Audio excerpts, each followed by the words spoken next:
মিটফোর্ডে প্রকাশ্যে ব্যবসায়ীকে হত্যায় জড়িতদের আইনের আওতায় আনা হচ্ছে জানিয়ে স্বরাষ্ট্র উপদেষ্টা জাহাঙ্গীর আলম চৌধুরী বলেন। সকালে রাজধানীর গ্যান্ডারিয়া থানার একটি পুলিশ ব্যারাক পরিদর্শনকালে তিনি কথা বলেন। স্বরাষ্ট্র উপদেষ্টা বলেন, আইন শৃঙ্খলা বাহিনী নির্লিপ্ত নয়, তারা কাজ করছে।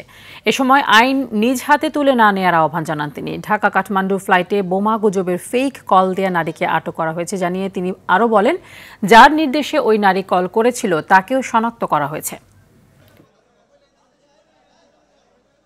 এই ঘটনাটা বড়ই দুঃখজনক।